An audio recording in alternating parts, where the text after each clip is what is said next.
Je demande pardon au PPACI et au cadre PPACI. Désormais, là, si vous voulez, parce qu'on ne peut pas vous interdire d'aller faire des débats sur les plateaux NCI, là. Donc là, pour aller faire, là, s'il vous plaît. La prochaine fois qu'ils vont envoyer des TikTokers, des personnes qui font des débats sur TikTok, venir faire des débats avec vous, s'il vous plaît, refusez. Parce que Kokora, même là, même si TikTok, il n'arrive même pas à faire des débats, non. On le biama sur TikTok. Vous voyez les conneries qu'il a conduit sur leur plateau télé. Dire que Gbagbo a tué Gueye sur la chaîne nationale. Accuser le président Gbagbo, le gouvernement de Gbagbo d'avoir tué Gueye. Il ne sait même pas ce qu'il dit.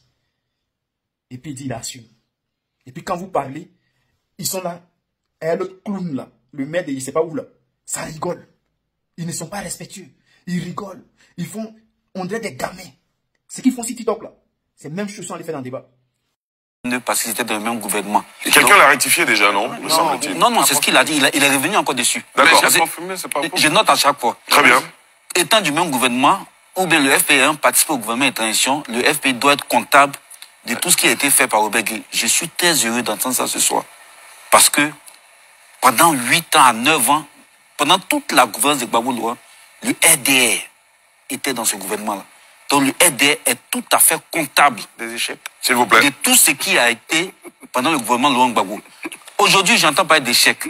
Je demande solennellement devant toute la nation ivoirienne un débat sur les bilans comparés Ouattara, Gbagbo Laurent, dimanche prochain. S'il vous plaît, s'il vous plaît. Je me porte volontaire. Qu'est-ce que vous avez dit? Je demande un débat sur le bilan comparé à Hassan Ouattara, Laurent Gbagbo. Les 10 ans de gouvernance de Laurent Gbagbo et les 15 ans de gouvernance d'Hassan Ouattara. Dimanche prochain, on sera là. Non, si, vous n'allez pas proposer pour le dimanche prochain. Non, mais je demande ça. Non, parce qu'en réalité, on a un bilan à défendre. Et Blaise Lasme, vous pouvez demander un débat sur le... Non, je viens. Sur les bilans comparés. Non, parce qu'on parle du programme. Que ce soit dimanche prochain. À quel moment on parle du programme? On note. C'est avec des élections. On note votre désir de voir un débat se tenir. On parle de programme, on parle de projet de société pour donner sa vision globale de la société. Et nous, on l'a déjà fait au niveau du PPACI. On a réactualisé notre projet de société qu'on a mis à la disposition de l'opinion. Le programme de gouvernement, on a déjà tracé les 10 piliers. Maintenant, ça s'affine et ça se diffuse à la veille des élections. Ça sert à quoi de nous faire sortir aujourd'hui un programme et puis ils vont tricher comme en 2010. Allez. Mais oui, c'est ce qu'ils ont fait. Non, je reviens. Allez-y. Je reviens et c'est très important. Allez-y, Blaise. Il dit non, partant, on a pris la route. Mais la route de Dabou existe depuis longtemps. C'est pas une nouvelle route. Dabou, on est toujours passé sur des bitumes. On n'est pas passé sur des chemins broussailleux. Sous Gbagbo, avant Gbagbo, il y a toujours eu un bitume qui prend d'Abidjan jusqu'à même à Boaké en passant par Dabou. Donc, il ne faudrait pas qu'ils pensent que notre pays existe depuis 2011. Et puis, je vais encore aller plus loin dans leur contre-vérité. Gbagbo n'a jamais proposé de réduire des fonctionnaires. Jamais. Oh là là.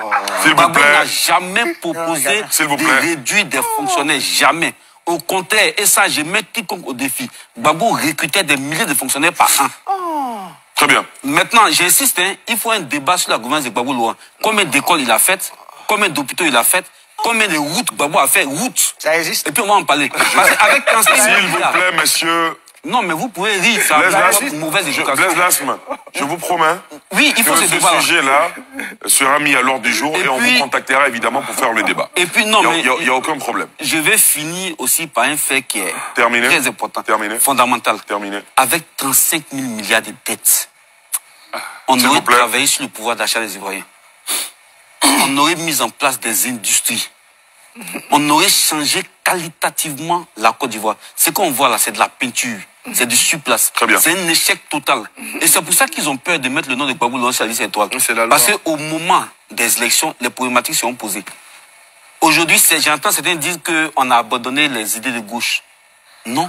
Gbagbo Laurent, hier, il a parlé des enseignants en grève. Il a apporté son soutien aux enseignants en grève. Laurent Gbagbo combat tous les jours pour que les libertés individuelles soient préservées.